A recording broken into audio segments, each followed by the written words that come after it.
The first time Rosa Underwood rode onto Jasper Blackwell's land, she came with a wagon full of everything she owned, and absolutely no idea that the man standing on that porch with a shotgun resting against his shoulder was already the most talked-about bachelor in 3 counties.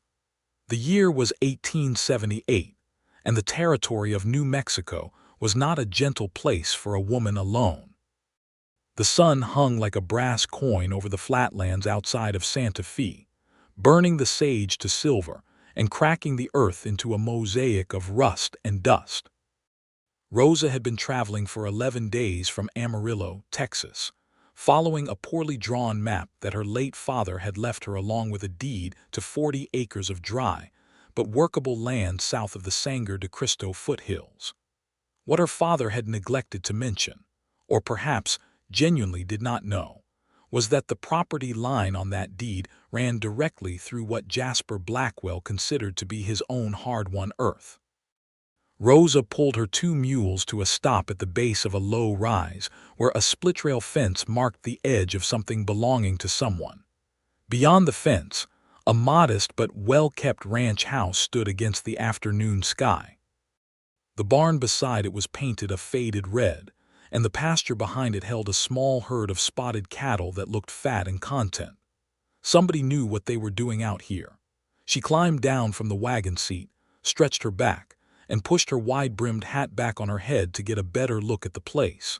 She was 24 years old, brown-skinned from days of travel, with dark hair she kept pinned under that hat and eyes the color of strong coffee. She wore a practical split skirt and a cotton blouse that had been white when she left Texas.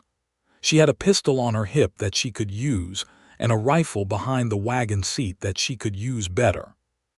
Rosa Underwood was not the kind of woman who came into a situation unprepared, and she had not come to New Mexico territory to be turned around by a fence. She was still studying the map, trying to match the hand-drawn creek line to the actual creek she could hear trickling somewhere behind the barn, when the front door of the ranch house opened and a man stepped out onto the porch. Jasper Blackwell was 31 years old and built like the territory itself, broad and weathered, and not inclined toward softness.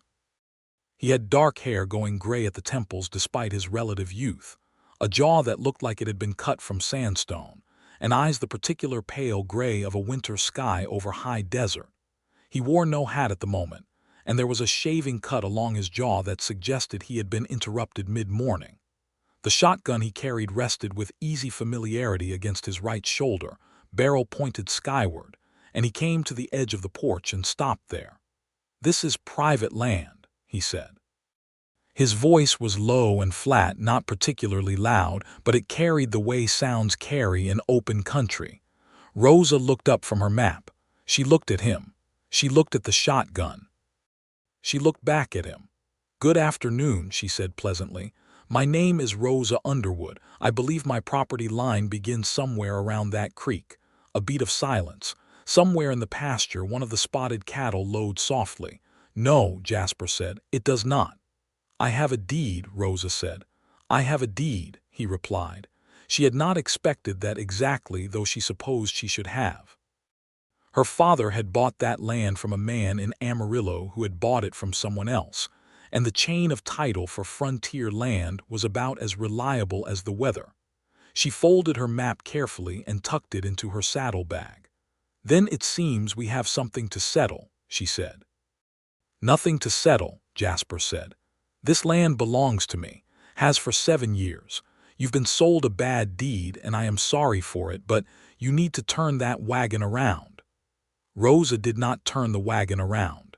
She stood beside her mules and looked up at him on the porch and felt the long exhaustion of 11 days of travel pressing down on her shoulders. She thought about her father, who had died of a fever in the spring and left her this map and this deed and this dream of a piece of land she could call her own. She thought about going back to Amarillo, where she had no family left and no prospects that did not involve working for someone else. "I will not be turned around today," she said. "I've ridden 11 days to get here, and I'd like to at least make camp for the night and look at this situation in the morning when I'm thinking more clearly." Jasper Blackwell stared at her for a long moment. His jaw tightened. Then his pale gray eyes moved to the western sky, where the sun was indeed beginning to lean toward the horizon, and something in his expression shifted. Not softened, just moved. "You'll camp on the east side of that fence," he said. "Not on my land, and you'll be gone by first light." "Thank you," Rosa said, which seemed to surprise him. She made her camp on the east side of the fence as instructed. She watered her mules at the creek, which she noted ran along what appeared to be the boundary between the two deed descriptions. She made a small fire and cooked dried beef and cornbread, and ate alone, watching the stars emerge over the desert. The night was cold the way high desert nights are always cold, startling after the heat of the day, and she pulled her blanket tight and lay with her back to her wagon wheel and thought about property law in a territory that was still figuring out what the word property meant. She was gone before first light, just as he had said, but she was not gone from the territory. Rosa rode into the town of Silo Rojo, which sat about 4 miles east of the disputed land, and made it her temporary home. Silo Rojo was a cattle town of perhaps 400 souls, with a main street that held a general store, a saloon, a livery stable, a small adobe church, a land office, and a boarding house run by a widow named Edith Crane who charged fair rates and asked no unnecessary questions. Rosa took a room and spent the next 3 days in the land office, going through records. The land office was run by a thin, precise man named Gerald Fitch, who wore spectacles and spoke with the careful diction of someone who had once been east of the Mississippi and thought about it often. Gerald Fitch was not unkind, and he was thorough, and after 2 days of searching he found the problem. 2 deeds were issued for the same parcel, he said, spreading the documents across his counter with the gravity of a doctor delivering a diagnosis. It appears to have been an error made in 1871, during the transfer period when territorial records were being consolidated from Mexican land grant records. Mr. Blackwell's deed was issued first, in March. Yours, or rather your father's, was issued in September of the same year. Both are technically valid instruments. But he was first, Rosa said. He was first registered, Gerald Fitch said, in the particular tone of a man who wants to be accurate without being definitive. But your father's deed was issued by a different authority, and the situation is not entirely simple. You would need a court to rule on precedents. The nearest court with jurisdiction meets in Santa Fe. The next session is in 6 weeks. 6 weeks. Rosa stood in the land office and thought about 6 weeks, and about the money she had left, and about Edith Crane's fair rates and the job she had noticed advertised on the general store wall, seeking a hand for the busy season. She was good with horses. She could cook. She had kept her father's ranch books for 3 years, so she could read and cipher. She was not going to spend 6 weeks sitting in a boarding house room worrying. What happened next was that Rosa went to work for the man who ran the livery stable, a broad-shouldered Mexican-American named Domingo Reyes, who had known her father slightly through cattle trade and trusted her on the strength of that. She worked with horses, and she asked questions, and over the first week she learned everything she could about Jasper Blackwell. What she learned was considerable, and it did not entirely match the cold man on the porch with the shotgun. Jasper Blackwell had come to New Mexico Territory from Missouri in 1871, the year he was 24. He had come alone. He had built his ranch from nothing on land he had purchased with money saved from 6 years of working other men's cattle drives, and he had built it well. He ran about 200 head of cattle on his range and had a reputation for honest dealing and fair prices at market. He had one hand who worked for him year-round, a leathery old cowboy named Pete Dunnigan, who had been with him for 4 years, and who apparently worshipped Jasper Blackwell in the particular, devoted way that men of Pete's generation worshipped any boss who paid on time and did not ask them to do anything dishonest. As for the women, well, that was the part that Silo Rojo found most entertaining. Domingo Reyes told her about it over the fence one afternoon, while she was brushing down a bay gelding that had come in with a stone bruise. He told it with the affectionate amusement of someone recounting local legend. It had started, apparently, with a widow named Clara Hennessy in 1874, who had come from Kansas with 3 children and a head full of practical ideas about frontier marriage, and who had ridden up to Jasper Blackwell's door because she had heard he was a man of property who might want a wife. Jasper had sent her back toward town so fast that her youngest had started crying from the speed of the wagon departure. Then there had been a young woman from the settlement to the north, sent out by her father to ask if Jasper might be interested in a courtship. Jasper had said no before she finished the sentence. A matchmaker from Santa Fe had come out twice, once with a letter and once with an actual woman in tow, and both times the outcome had been the same. Jasper Blackwell walked them to the edge of his property line and watched them go with the expression of a man watching weather that doesn't concern him. "Why?" Rosa asked. Domingo considered this, running a hand over the top fence rail. "Nobody is entirely sure," he said. "Pete Dunnigan says it's because Jasper had a girl back in Missouri before he came west, and she broke something that didn't heal right.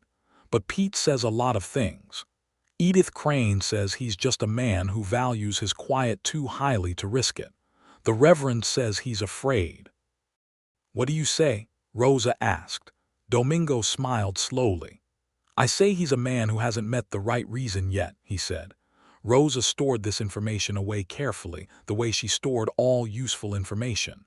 But she was not, she told herself firmly, going to pursue Jasper Blackwell. She had come here for land, not for a man, and those were 2 entirely different things. She was going to let the courts sort out the deed situation, and then she was going to build her own life on her own piece of ground, and that was the whole of her plan. She went back to his property for the second time, not out of romantic interest, but out of pure practical stubbornness. It happened because of the water. The creek that ran along the edge of the disputed property was the primary water source for her mules, and after some heavy rain upstream, it had changed course just enough to put the easiest ford on what was unambiguously Jasper Blackwell's land. Rosa had been managing by watering her animals at the livery, but Domingo had only so much cistern water, and the creek was the right answer for her situation. She thought about it for 2 days, and then she decided the correct approach was simply to ride out and ask permission, the way a reasonable adult would. And the only reason her heart was beating slightly faster than usual as she rode her borrowed horse toward the ranch was the altitude. She came up to the fence around mid-morning and found Jasper Blackwell on the far side of it, mending a post that had come loose. He was in his shirt sleeves, his coat hung over the fence rail, a post hole digger leaning beside him. He looked up when he heard her coming, and something moved across his face that she categorized as resignation. "Miss Underwood," he said. She was impressed he remembered her name and kept her expression neutral on the subject. "Mr. Blackwell," she said. "I have a request, and I'll keep it brief. The creek ford at the base of the disputed parcel is presently sitting on your certain land, and I need to water my mules. I'd like permission to bring them down to that ford twice a day until the creek settles back. I'll cause no damage and I'll stay strictly to the path." He looked at her. He looked at the fence post he was working on. He picked up the post hole digger and drove it into the earth once hard, with an efficiency that suggested he was a man who thought better when his hands were occupied. "The court date is when?" he said. 5 weeks, she said. He drove the digger into the earth again. "Fine," he said. "Twice a day, path only. If your mules eat any of my grass past the water line, the deal is ended." "Understood," she said. "Thank you." She turned to go, and then something stopped her. She wasn't sure afterward what it was. Some instinct that had nothing to do with land or water. "You built that barn yourself?" she asked, with a nod toward the red structure behind the house. He paused in his work, looked at the barn. "Yes," he said, as if uncertain whether she deserved more than that. "It's solid work," she said. "Good straight lines. My father was a builder before he turned to cattle. I know the difference between a barn that will stand 20 years and one that will stand 2. That one will stand 30. A silence. Then, in a voice that was marginally less flat than everything else he had said to her, 40, if the weather holds decent. She smiled, just a small one, and rode back toward town. She thought about that the whole way. 40, if the weather holds decent. It was nothing. It was barely a sentence. But it was the first thing he had said to her that wasn't a dismissal or a condition, and she held it in her mind the way you hold a small, warm thing in winter. The following weeks had their own rhythm.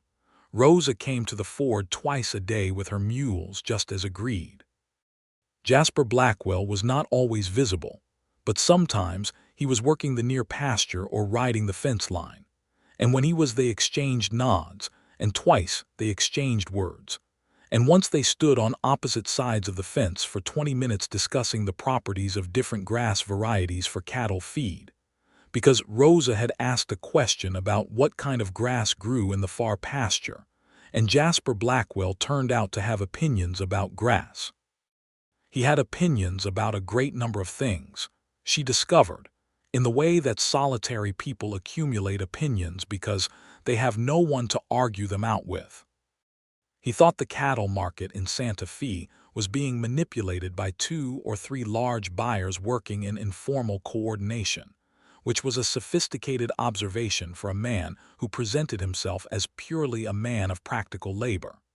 He thought the territorial government's approach to water rights was going to cause serious violence within 20 years, which proved, in the long run of history, to be correct.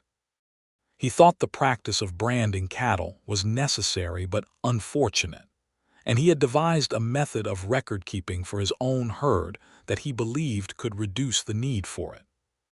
Rosa listened to all of this with genuine interest, because it was genuinely interesting, and because it revealed a mind that was considerably more active than the closed-door front he presented to the world.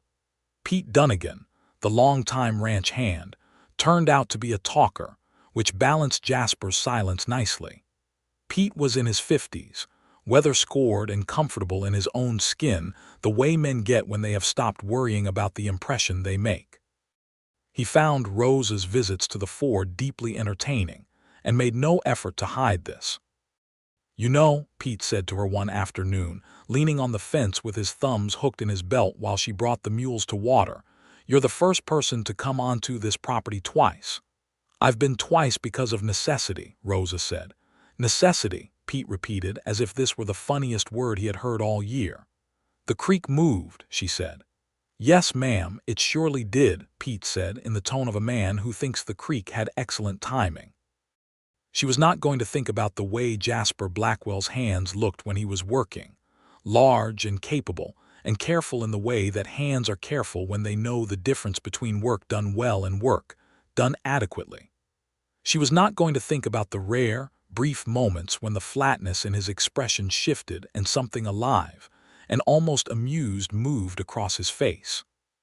She was particularly not going to think about the fact that he had not, in 5 weeks of twice daily visits to his ford, ever been anything less than civil, and had twice been something closer to kind. The court date arrived. The territorial court in Santa Fe was housed in an adobe building that tried to look more permanent than it felt, and the judge who heard their case was a sharp-eyed, impatient man named Judge Horace Combs, who had seen approximately 1,000 land disputes in his tenure, and regarded each new one with the weary patience of a man who knows exactly how long this is going to take. Rosa came with her documents. Jasper came with his. They sat on opposite sides of the aisle. Rosa had put on her best dress, which was a deep blue wool that had been her mother's, and she noticed that Jasper had put on his good coat, which was black and fit him well, and that he had shaved without cutting himself this time. She noticed this. She told herself it was not important. Judge Combs looked at both deeds for approximately 4 minutes, then looked at Gerald Fitch, who had come along as the land office representative, and then looked at both parties. "The precedence of recording is with Mr. Blackwell," he said, "and under territorial law, that precedence holds in cases of double issuance where both parties demonstrate good faith purchase. Miss Underwood." He looked at her over his spectacles with something that was not unkind. Your father purchased a deed in good faith from a seller who had no legitimate right to sell it. The remedy for that is an action against the seller or the seller's estate, not against Mr. Blackwell. Rosa felt the ruling settle over her like the particular weight of something she had half expected and had hoped not to have to feel. She kept her face composed because she was her father's daughter and composure was something she had learned young. "I understand," she said. "However," Judge Combs said, shuffling his papers, "I am directing the Territorial Land Office to compensate Miss Underwood from the error fund in the amount of $50, reflecting the administrative failure that resulted in the double issuance. It is not sufficient, but it is what the fund allows. $50. She had paid $120 for this trip, counting Edith Crane's boarding fees and the travel and the lost wages she would have earned if she had stayed in Amarillo. $50 was not nothing, but it was not land. She was gathering her documents with steady hands when she became aware that Jasper Blackwell was standing beside her. He was close enough that she could smell the particular scent of him, clean wool and horse and something like cedar. She kept her eyes on her papers.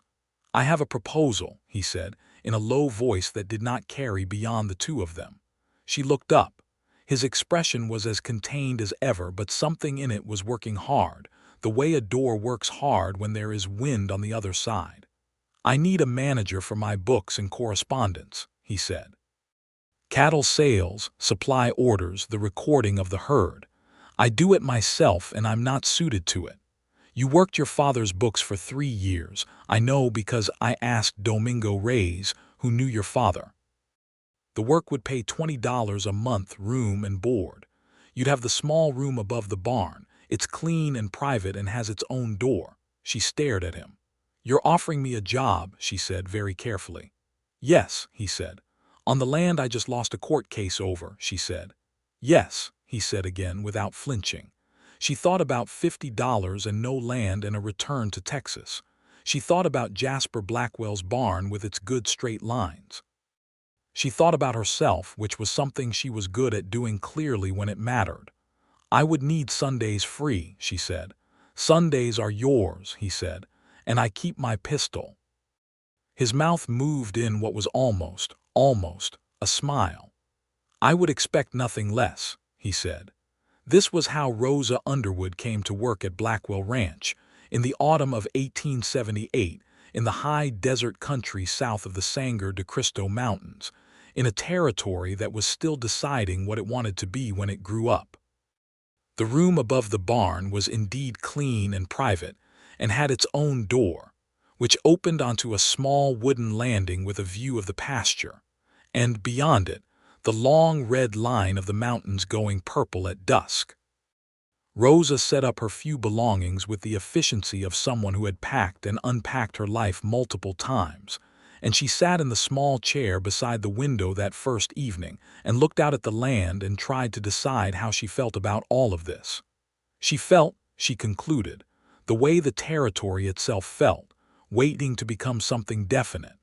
The work was real.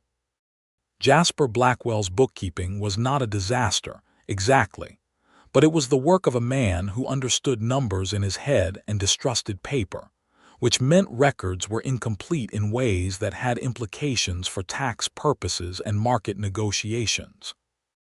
Rosa spent the first week simply organizing what existed, going through 3 years of supply receipts and sale records that were stuffed into a cigar box under the desk in the small office off the kitchen, and creating a ledger system that would hold information the way information needed to be held. Jasper checked on her progress twice, both times appearing in the office doorway and looking at what she was doing without comment, and once asking where she had learned double-entry bookkeeping, which was not a common question from a cattle rancher. "My father had an accountant for the first 5 years," she said. "Mr. Henriques from Amarillo. He used the Italian method. I learned it from watching him and then I took over from him when he retired." "Your father trusted you with his books at what age?" Jasper asked. 19, she said. He looked at the ledger she was constructing, at the neat columns and cross-references. "He was a practical man," Jasper said. He was, she agreed, and there was a small tightening in her throat that she managed without drama. Jasper noticed it. She could tell because his expression shifted in that working hard at the doorway, and then he said, in a voice that was different from his usual flatness, "I am sorry about your father. Domingo Reyes said he was a good man." "He was the best man I knew," she said. A silence, brief and full.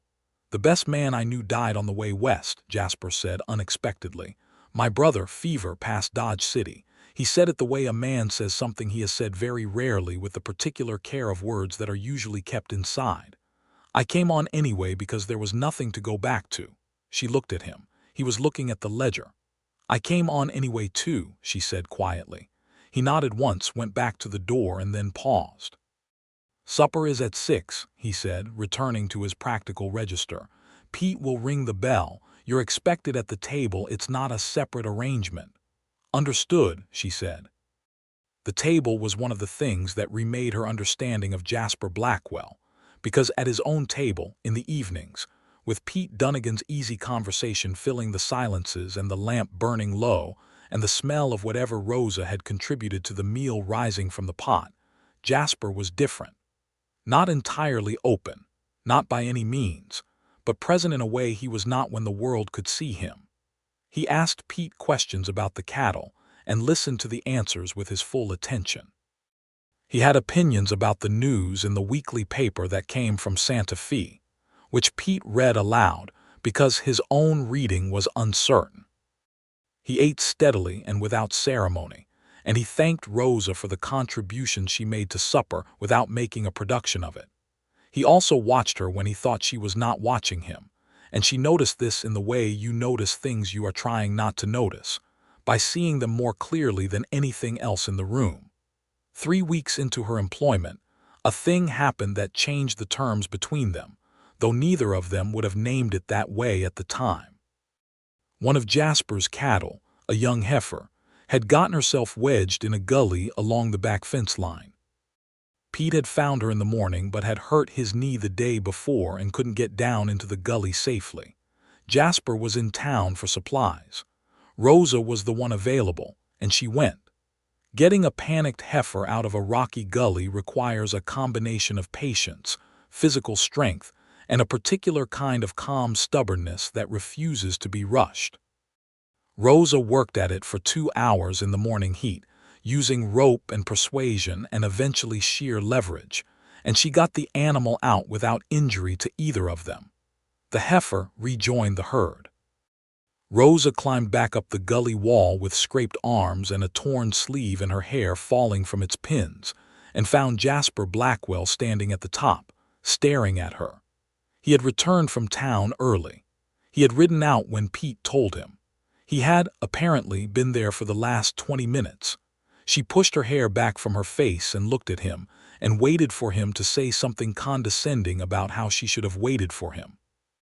"That was cleanly done," he said instead, in a tone she had not heard from him before. It was not quite wonder, but it was adjacent to it. "She was frightened," Rosa said, still catching her breath. "You can't hurry a frightened animal." "No," he agreed. He held out his hand to help her over the last of the rocky edge, and she took it, and when she was level with him and standing on flat ground, he did not immediately release it. He held her hand for perhaps 3 seconds longer than was necessary, and in that 3 seconds something in the air between them became something else, and they both felt it and both stepped back from it, and Rosa turned to look at the herd and Jasper turned to look at the fence, and neither of them said anything at all for a long and significant moment. "I'll mend that sleeve," he said, which was not what either of them was thinking about. "I can mend my own sleeve," she said. "I know," he said. "I've got a needle and thread in the tack room that's better quality than what you're likely to have." She looked at him sideways. "You keep better quality sewing supplies than I do." "I mend my own tack," he said. "Good harness thread serves for most purposes." She laughed. It surprised her. It surprised him more, judging by the expression on his face.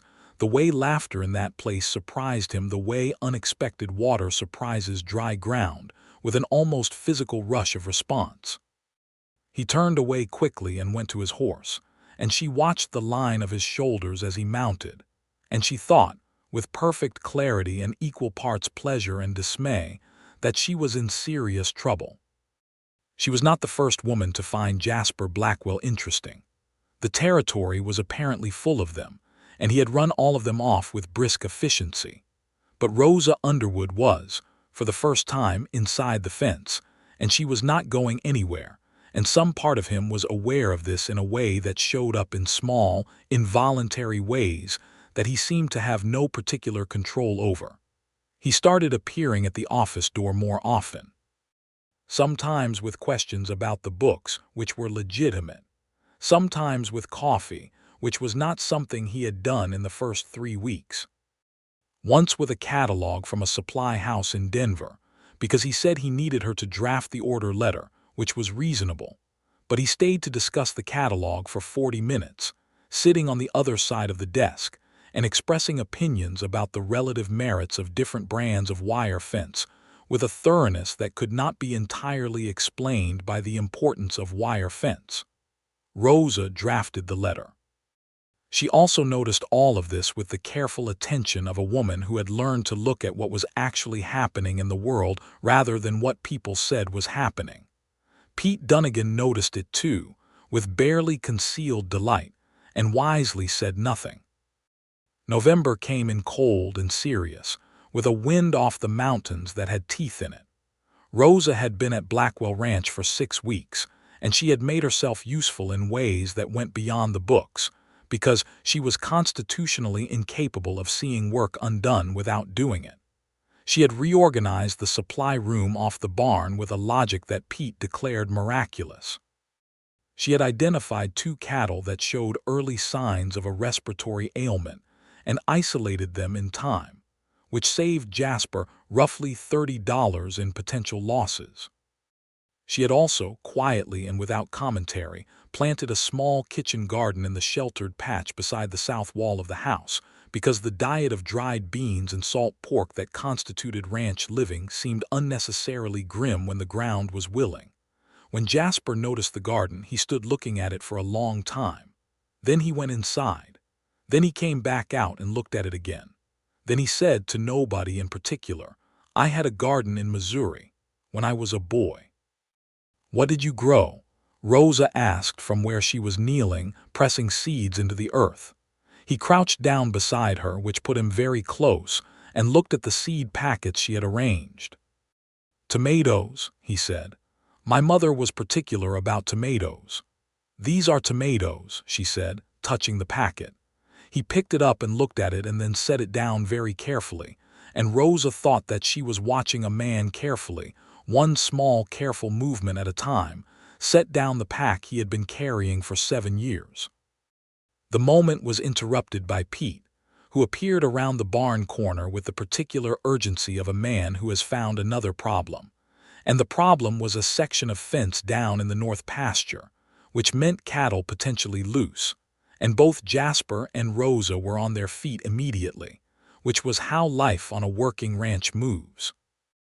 They rode the north pasture together that afternoon, checking the fence line, and they were easy with each other in the way people are easy when they have been living and working in proximity long enough for the strangeness to wear off. And Rosa was aware of Jasper riding beside her with the comfortable attention of a man who was aware of her in a way he was trying to manage carefully. He loved his land.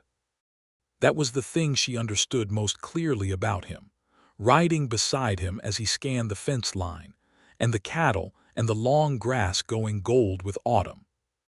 He loved this particular piece of earth with the intensity of a man who had almost not gotten it, who had built it with his own hands from nothing, and who therefore understood what it was worth in a way that people who inherit things never quite do. This land was his brother, in some sense. It was the life he had built after the one he had intended was taken away from him, somewhere east of Dodge City. She understood this because she had felt the same way about the deed her father had left her. The land that had turned out not to be hers. She understood what it meant to have your future attached to a particular piece of ground and what it meant to lose it. They were heading back toward the barn in the late afternoon, the mountains going deep red behind them, when Jasper said, without looking at her, "You could file for a homestead claim." She turned to look at him. "The Homestead Act," he said. "There's unclaimed land 2 miles east of here. Good water access on the seasonal creek, south-facing slope, decent soil. I rode through it last spring." She stared at him. "You're recommending I homestead on land near you," she said.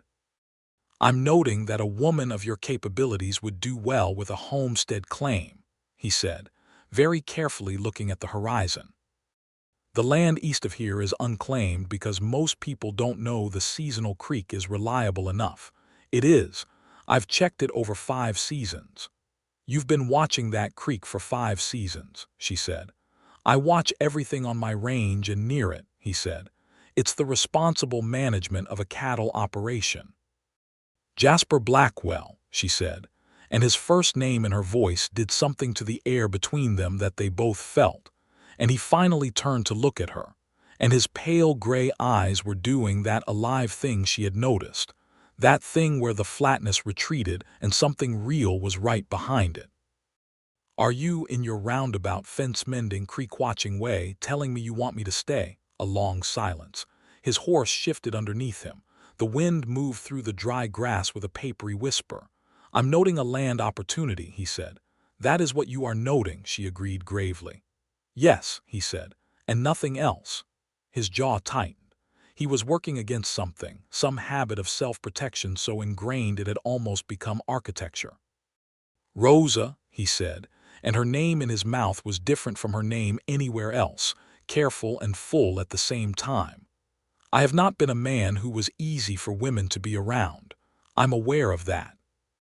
I've made people go away because it was easier than the alternative, and I'm not proud of it, and I'm also not entirely certain I've fixed that in myself." She was very still. "What I know," he continued, in the same low, careful voice, "is that you are the most capable and most honest person I have encountered in 7 years in this territory, and I am aware that you are present in a way that other things were not present before you arrived, and I believe those facts are connected." She felt something warm and serious move through her chest. "That is the least romantic declaration I have ever heard," she said.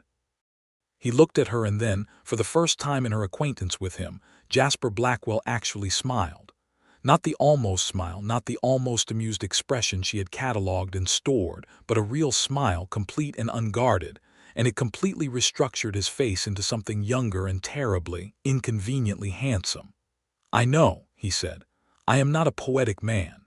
"You built a barn that will last 40 years, she said. "I do not require poetry."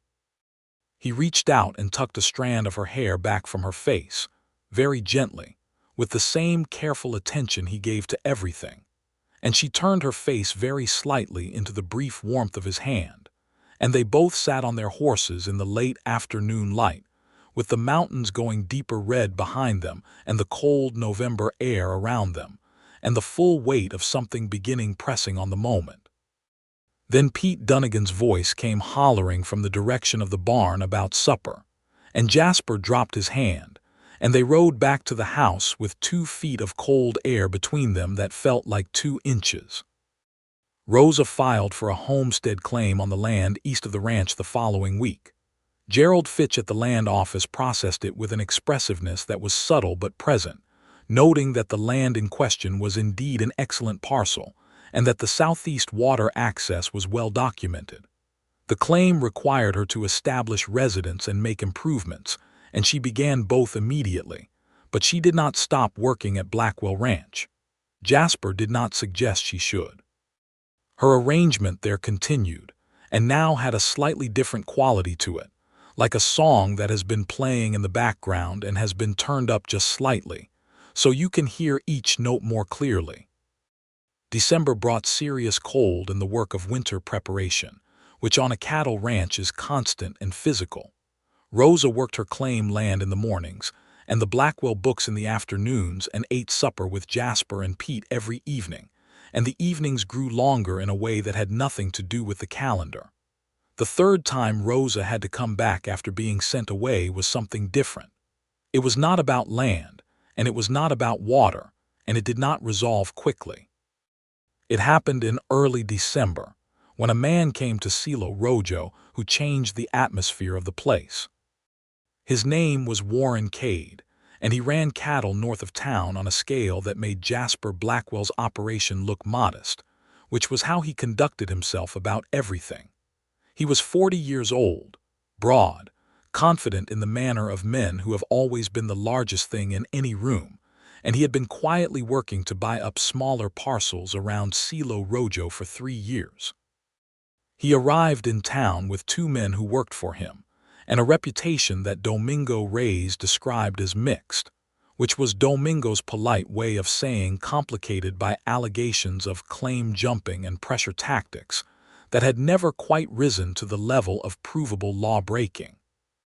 Warren Cade took notice of Rosa Underwood within his first week in Silo Rojo, which was not entirely surprising since Rosa was notable in the way capable and self-possessed women are notable when they are also physically striking.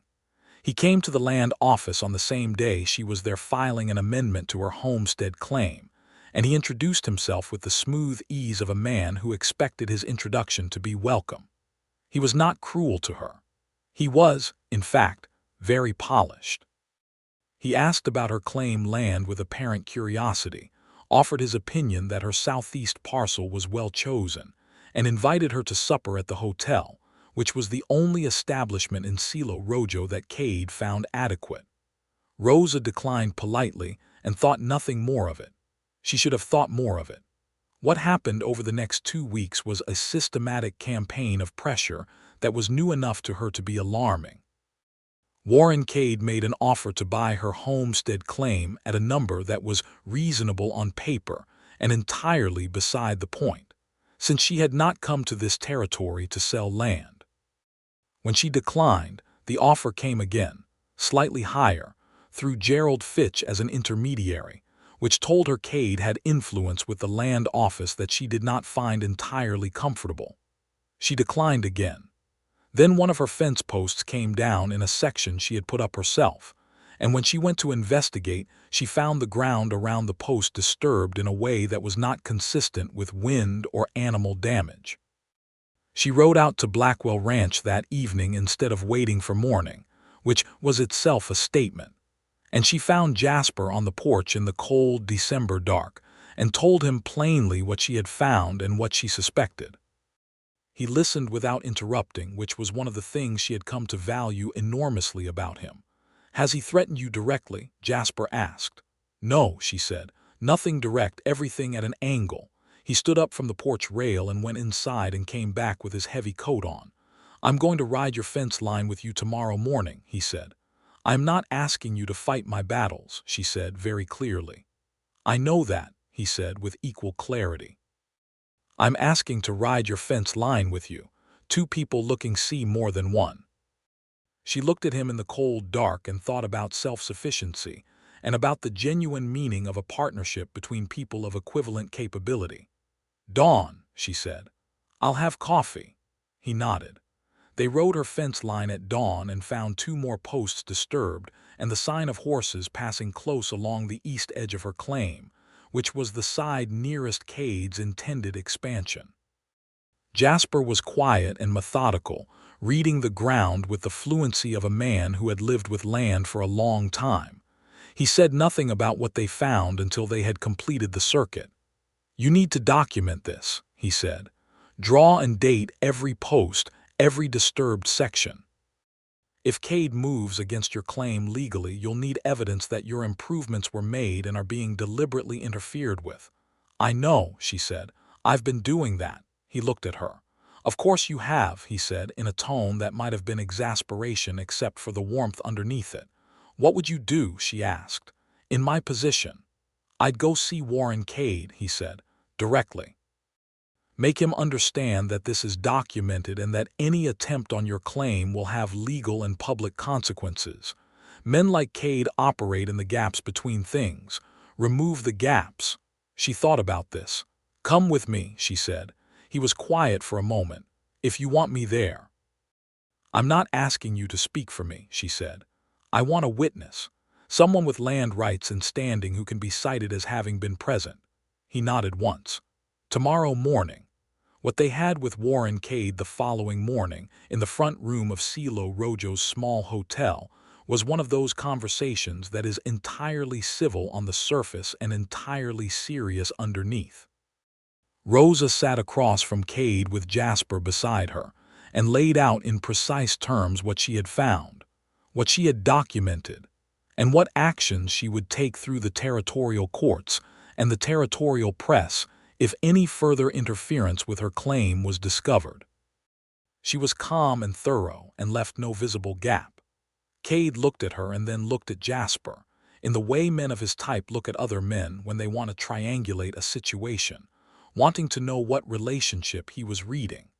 Jasper looked back at him with the particular flat, enduring gaze of a man who has been alone in open country for 7 years and has no anxiety about waiting. Cade smiled with the portion of his face assigned to smiling and told Rosa her claim was her own affair, and he was certain any fence issues were the work of wind and bad season, and she was welcome to her land and wished all success with it. He did not touch her claim again. On the ride back from town, Rosa rode quietly for a while and then she said, "Thank you for being there." "It was nothing," Jasper said. "It was not nothing," she said. "Your presence changed what he heard. I am aware that is an injustice in itself, that my word needed a man standing beside it to carry full weight, but the outcome mattered more today than the principle." He was quiet for a moment. "It is an injustice," he agreed. "This whole territory runs on systems that consider women and land in ways that are not just, and I am sorry it cost you anything to have to calculate it the way you did." She looked at him, genuinely startled by the directness of this. It was not what she expected from a man of his generation and type, and it reminded her that Jasper Blackwell was not, had never been, the simple hermit rancher that his reputation in Silo Rojo made him. He was something more considered than that. "Your mother raised you right," she said. Something crossed his face that was private and real. "She was an unusual woman," he said. "She ran a farm alone for 3 years when my father was away during the war. She had opinions. Good opinions. Inconveniently accurate ones," he said, and the almost smile was back, and Rosa felt herself wanting to look at him for much longer than the conversation required. Christmas came to the territory without particular ceremony, but Edith Crane organized a gathering at the boarding house for the unmarried residents and those with no close family nearby, and Jasper Blackwell appeared, which surprised Silo Rojo considerably. Pete Dunnigan had apparently been working on him about attending, and Pete was not above both persistence and mild emotional manipulation in service of a goal he believed was correct. Rosa was there in the blue wool dress, and Jasper was in his good black coat, and they found themselves standing beside the same table with the same glass of cider in the same moment of the same evening, which was not entirely coincidental on either side. "You came," she said. "Pete was persuasive," he said. "Pete has been persuasive on this subject since August," she observed. He looked at her. "You noticed that?" "I notice most things," she said. A pause. Someone across the room was playing a fiddle, something slow and a little mournful, the way Christmas songs in frontier towns are sometimes mournful because of the distance they put between people and wherever they came from. "Dance with me," Jasper said, and it came out less like a request and more like an announcement that surprised him as much as it did her. She put her hand in his. They danced in the small space the boarding house allowed for dancing, among the other couples and the Christmas candles, and Jasper Blackwell danced the way he did everything else, with careful competence and the contained attention of a man who was very aware of the person in his arms. Rosa kept her face composed and thought about the fact that this was the 3rd time she had come back after he had, in various ways, tried to send her away. The first time with the first fence and his flat voice and his shotgun resting on his shoulder. The second time with permission to use the ford, offered grudgingly. And the third, this most recent difficulty with Cade and the fence posts, when he had ridden her fence line at dawn with his coffee breath clouding in the cold air beside hers.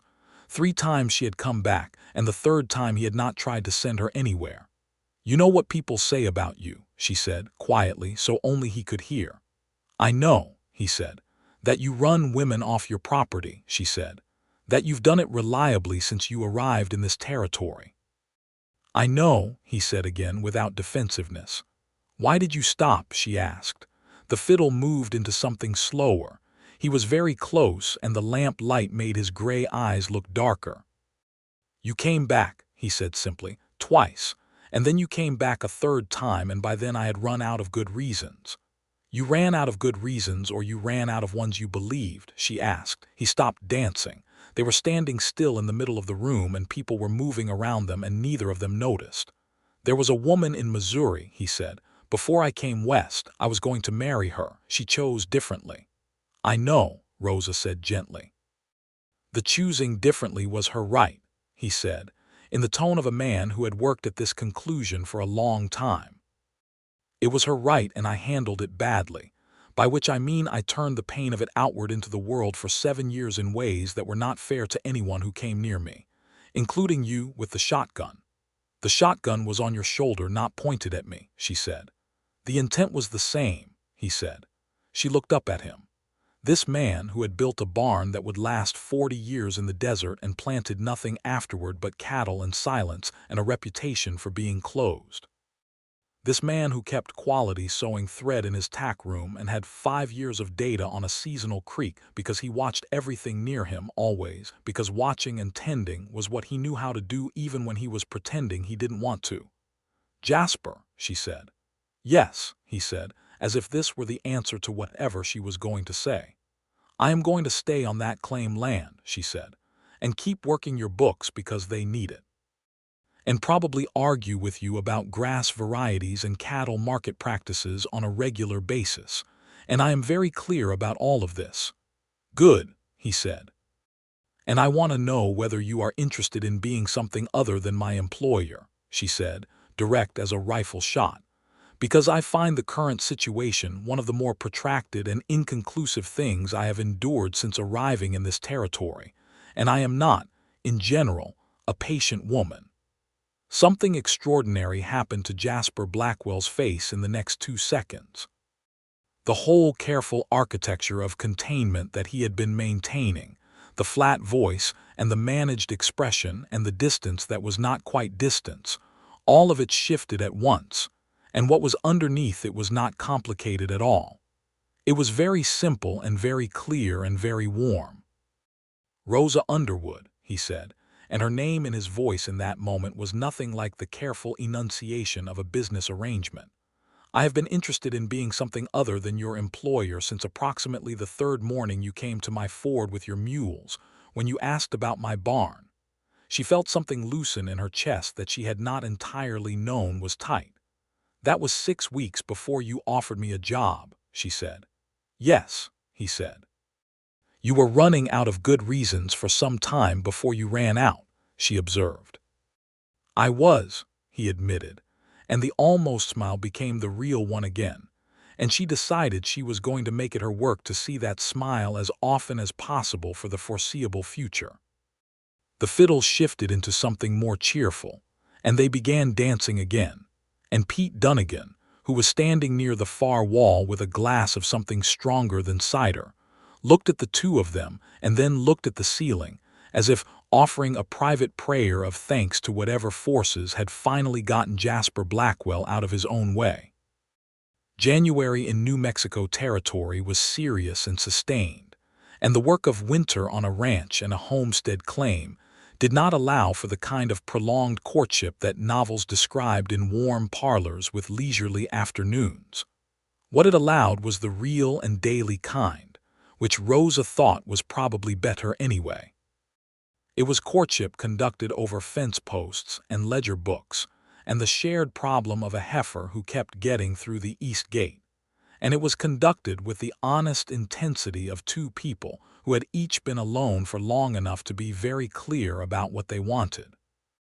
Jasper rode over to her claim land most mornings to help with whatever was being built that day, which was a great deal, because Rosa was building with serious intent. She had plans for the homestead that she had drawn up herself over the long winter evenings: a house, a proper barn, a chicken run, a root cellar, all practical and sturdy and well considered. She worked with the direct physical joy of a woman who had wanted her own land for a long time and was now building it from the ground. Jasper worked alongside her with the same attention he gave to everything on his own property, and Rosa recognized this for what it was: the particular care of a man who does not separate the things he cares about from the work he puts into them. They had conversations that went everywhere: politics and territory statehood, and the question of whether New Mexico would ever actually become a state, and what justice looked like for the people whose land the frontier had eaten, the Pueblo communities and the Navajo people whose relationship to this land ran centuries deep, and who had been on the receiving end of injustices so massive and ongoing that Rosa felt the weight of it every time she drove a fence post into the earth of this high desert. She said this to Jasper one afternoon while they were cutting timber for the house frame, and he put down his saw and was quiet for a long moment. "I think about it," he said. "The land office papers talk about unclaimed land as if it was simply empty, as if it had no history. But this land has a history that goes back further than any of us. I don't know how to fully reckon with that." "Neither do I," she said, "but I think not thinking about it is worse." "Yes," he said. They worked in silence after that, but it was the kind of silence that is full rather than empty, the silence of two people who have just confirmed something about each other. He kissed her for the first time in February, on a Wednesday afternoon when there was no particular occasion and no particular poetry to the moment.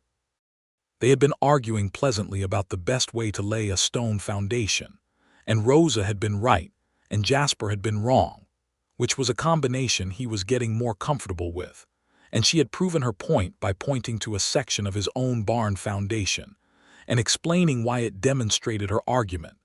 And he had looked at her with the expression she liked best, the one where his gray eyes were fully alive, and there was a quality to his attention like sunlight concentrated through glass.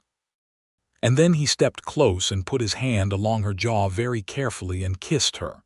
And it was the same way he did everything, thorough and unhurried and specific to her, and it felt like the 40-year barn, like something built to last. She put her hand flat against his chest and kissed him back, and after a moment he put both arms around her and held her the way you hold something valuable, carefully and fully. And she thought that she had ridden 11 days through the New Mexico territory for a piece of land and found something entirely larger. Pete Dunnigan found out within approximately 4 hours because Jasper Blackwell was not a man built for concealment, and because Rosa came to supper with an expression that Pete, who was not unintelligent, read without difficulty. Pete raised his tin cup and said, "Well, it is about time," with the satisfaction of a man who has been waiting on the right outcome for months, and Jasper told him to mind his supper, which Pete did, while grinning like a man who had won a private bet with himself. Spring arrived, and with it the serious work of both operations: the calving on Jasper's range and the first planting season on Rosa's claim.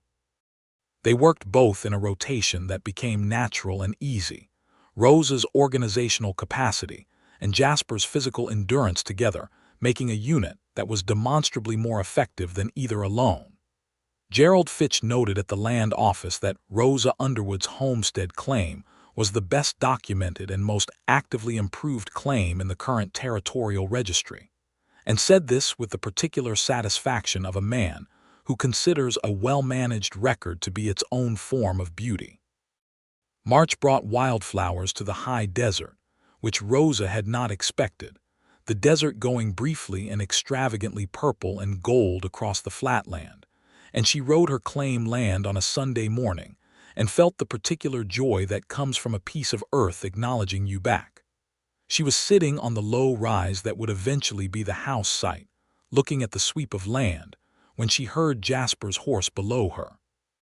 She had left him at his ranch with a record-keeping problem she had set up for him to solve, and she felt a small, warm pleasure that he had followed her out here. He dismounted and came up the rise and sat beside her on the flat rock she had chosen, and they looked at the valley together with the spring wind moving the purple flowers and the mountains holding the whole thing like cupped hands. "I want to ask you something," he said. She turned to look at him. His expression was its most serious, which was very serious, and underneath it was that quality of working hard against the door, except that this time she could see that the door was already opening. "I am not a man of eloquence," he said, "and I know that what I am about to say will lack the quality of a proper declaration. But I am a man of commitment, which I think is more durable. And I am asking you, Rosa, if you will marry me.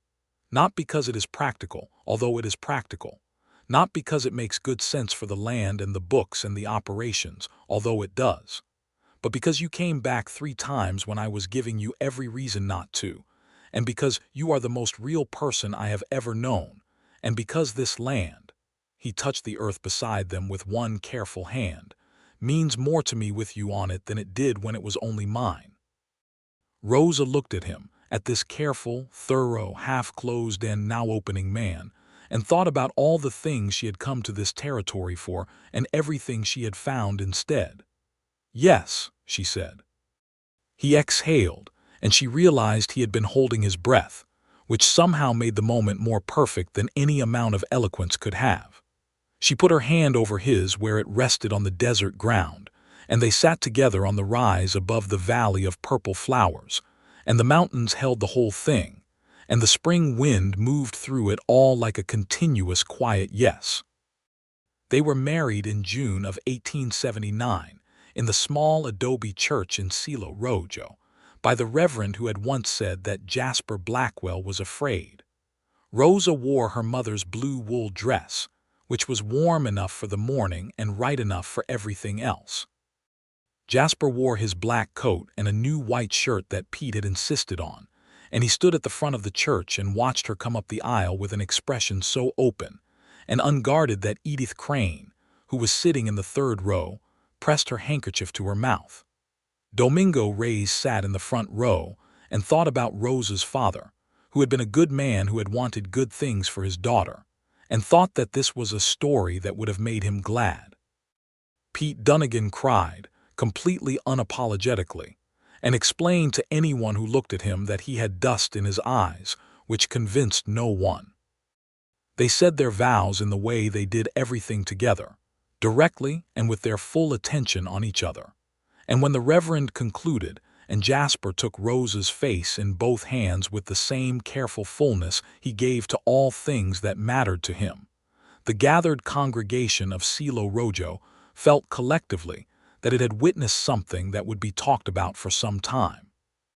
The reception was held in the yard outside the church, with tables set up under a canvas awning and food contributed by half the town and fiddle music provided by a man from the settlement to the north, who played with considerable enthusiasm and moderate skill. Rosa danced with everyone who asked, starting with Domingo Reyes, who danced formally and with great dignity, and ending with Pete Dunnigan, who danced enthusiastically and without any particular dignity at all. In between, she danced with her husband, and the word was new and good in her mind. Jasper Blackwell danced with his wife in the June afternoon, and the flatness was gone from his expression the way weather moves out when the season changes, replaced by something that was becoming, gradually, his natural state. The summer of 1879 was good to them. Rosa's homestead claim was producing its first real harvest, the kitchen garden mature now and yielding properly, the small first field she had planted showing the result of her careful soil preparation. Jasper's cattle herd expanded, following a favorable spring calving season, and Rosa's reorganization of the ranch books showed him, for the first time, exactly what his operation was worth and where its margins lay. They merged the 2 properties into a single operation in the fall, with a legal structure that Rosa had drawn up herself and Gerald Fitch had filed, which gave both parties equal standing in the enterprise. It was the kind of arrangement that was unusual for the time and place, and Gerald Fitch had said so, in his careful way, and Rosa had told him that she was aware of that, and Jasper had said that unusual was not the same as wrong, and Gerald Fitch had filed the documents. Winter came back around and was less lonely than the last one. They spent the evenings in the ranch house, which had been subtly transformed over the months, small things that were Rosa's presence made permanent. A book on the shelf beside Jasper's horse-breeding records, the kitchen that was now organized with the same logic she brought to everything, the quilt on the big bed that she had made over the winter evenings. The garden had been put to bed for the season and would come back in spring. The barn stood against the winter sky, still solid, 39 more years ahead of it. In the spring of 1880, Rosa knew she was carrying a child before she told Jasper, in the way women know things, with a certainty that preceded the evidence. She told him on a Tuesday morning in March, in the kitchen while they were eating breakfast, directly, with no ceremony, because that was how they did things. He set down his coffee cup. He looked at her. His expression moved through several things very quickly, which was unusual for him, ending at something that was not quite what she had expected, which was better than what she had expected. It was something like an opening, a wide-eyed and unguarded recognition that the world was larger than it had been 30 seconds ago. He stood up from the table and came around to where she was sitting and crouched down so that he was level with her and took both her hands. "Are you well?" he asked, and this was the first thing, which told her something about him she would carry for the rest of her life. "I am very well," she said. He held her hands and looked at her face and let the reality of it settle over him the way the desert receives rain, with a kind of thirst you didn't fully know was there until it was being answered. "A child," he said. "Yes," she said. "Ours," he said, and this seemed to be the thing he needed to say. "Thoroughly," she said.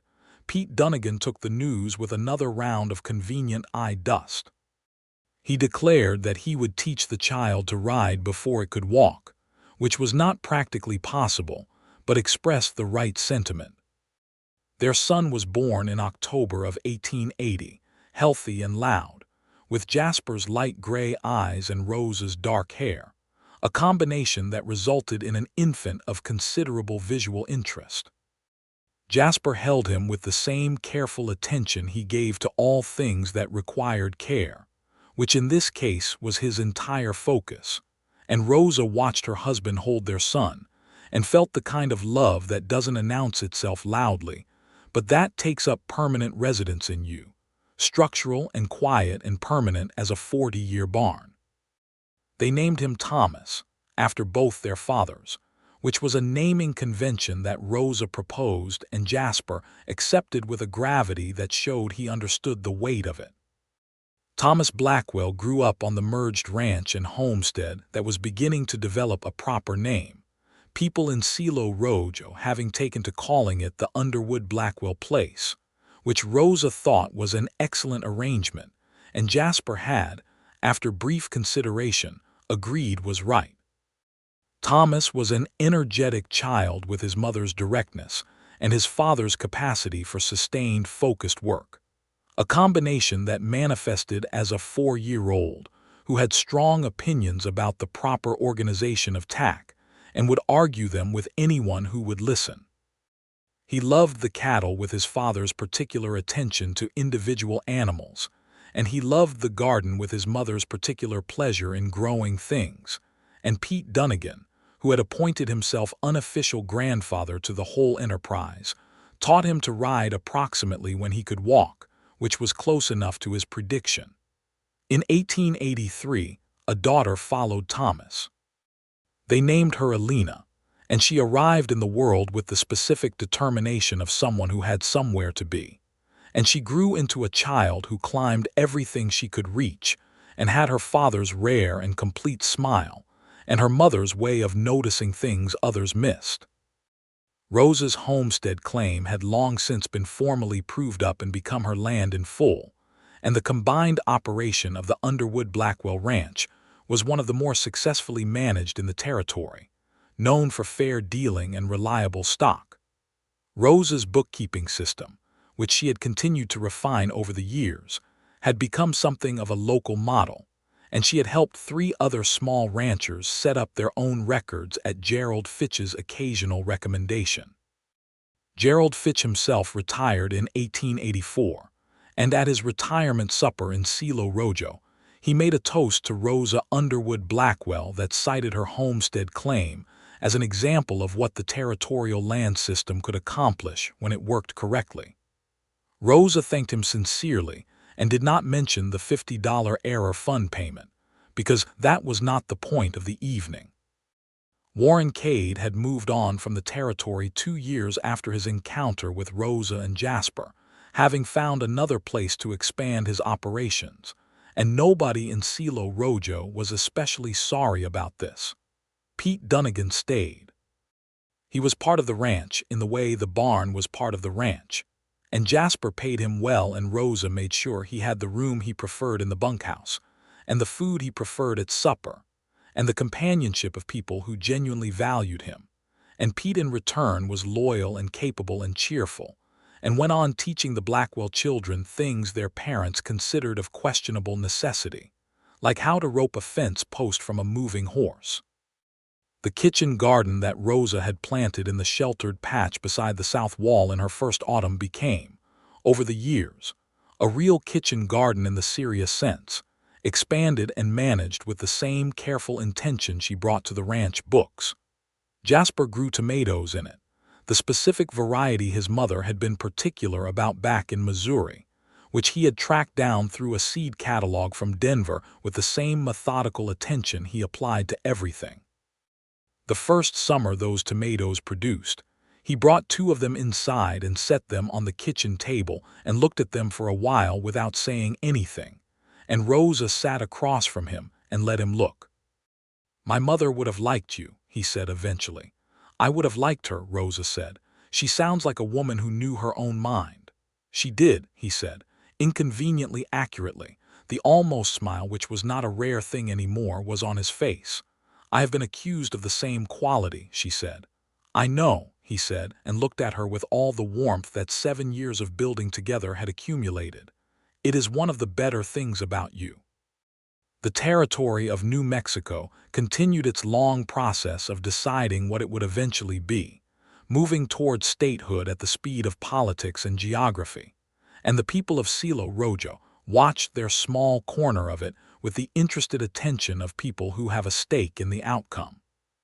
The town grew over the years, adding a second general store and a school, which Rosa had advocated for with persistent and effective energy through the small territorial council, because she believed a school was the most important thing a town could build. Thomas Blackwell attended that school with enthusiasm and competitive thoroughness, and Alina Blackwell attended it with a running commentary on everything she found interesting, which was most things. Rosa sat on the school board, and Jasper donated the timber for the building expansion in 1886, which was the kind of civic participation that was, Rosa thought, how a community actually became a community rather than just a collection of people in proximity. The years moved through seasons, the way good years do, with each one different enough to be interesting and stable enough to be safe. There were hard years in the mix, because that is the nature of ranching and frontier life. A drought year in 1885 that required careful management and some hard decisions about herd size. A winter in 1887 that came early and mean and cost them more cattle than they liked. They faced these things the way they faced everything, together and directly, with Rosa's precision and Jasper's endurance, and the mutual trust that had been built one honest exchange at a time since that first afternoon at the ford. The thing about Jasper Blackwell, which Rosa understood more deeply with each passing year, was that he had not been a closed or cold man by nature. He had been a man in pain, which is different, and the pain had built walls that he had then maintained out of habit. The habit had broken slowly, the way ice breaks in spring, gradually and then entirely, and what was underneath was neither simple nor easy but was completely real, and real was what Rosa had always wanted. She thought about this sometimes in the evenings, sitting on the porch with the mountains going dark against the sky, and the lamp warm in the window behind her, and the sound of the house around her. Jasper's voice from the barn talking to Pete about tomorrow's work. Thomas inside at the table working at something with the focused quiet of a child who inherited two parents who worked with sustained concentration. Alina asleep in her bed with the complete confidence of a child who has never doubted she was loved. Rosa sat on the porch of the ranch house she had not originally owned and watched the stars come out over the Sangre de Cristo Mountains and thought about her father, who had left her a map and a deed and a dream, and about how the dream had taken a shape he would not have predicted but that he would have recognized, she thought, as the shape of something good. Jasper came out of the barn and crossed the yard and came up the porch steps and sat down beside her without speaking, the way people who know each other very well can sit together without the requirement of words, and he looked at the same stars she was looking at, and then he looked at her. "What are you thinking?" he said. "That this is not what I expected," she said. "Better or worse?" he asked. "Larger," she said. He took her hand, which rested on the porch rail, and held it with the same care he had always held things that mattered to him, and the night was cold and clear, and the mountains were enormous against the dark, and the lamp in the window behind them made a warm square of light against the dark. "I think about the morning you rode up to my fence," he said, with the tone of a man who has thought about something often enough to be comfortable saying it. "I was going to send you away in 30 seconds. "You almost did," she said. "You didn't flinch," he said. "I gave you the fence and the flat voice and the shotgun on my shoulder, and you looked at me like I was a weather system you intended to wait out. I had ridden 11 days, she said. I was not leaving without a look around."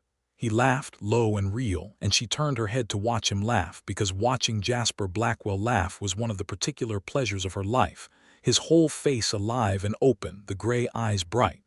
"I am glad you came back," he said when the laughter settled. "Every time." "I know you are," she said. She leaned her head against his shoulder, and he put his arm around her, and they sat on the porch of their ranch in New Mexico territory in the evening of a good day among the good days of a life built with their own hands, and the mountains held the whole of it, and the stars came out one by one until the sky was full. In the spring of 1889, New Mexico territory moved another step closer to statehood, and Silo Rojo held a celebration that involved a great deal of fiddle music and strong opinion. Rosa and Jasper attended with Thomas, who was 9 and deeply interested in the political implications, and Alina, who was 6 and more interested in the fiddle music. Pete Dunnigan danced twice, claiming each time that the first one had been merely practice. Rosa stood in the square of Silo Rojo and looked at the town that had become her town, at the people who had become her people, and thought about the 40 acres her father had meant to leave her, and what had grown from that intention instead. A deed for land that was not real land had brought her to real land. A cold man with a shotgun on his porch had turned out to be the best man she had known since her father.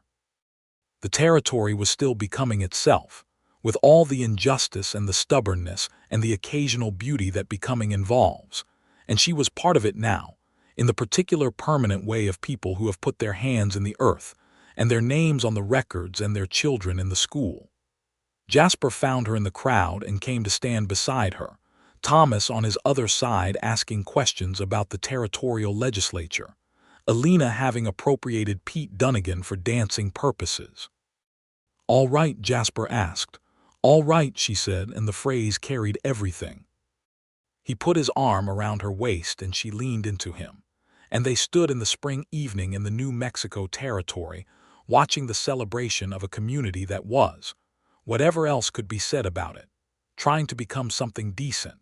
And the night was full of fiddle music and the children's voices, and the smell of good food, and the permanent presence of the mountains holding the whole valley in their long hands.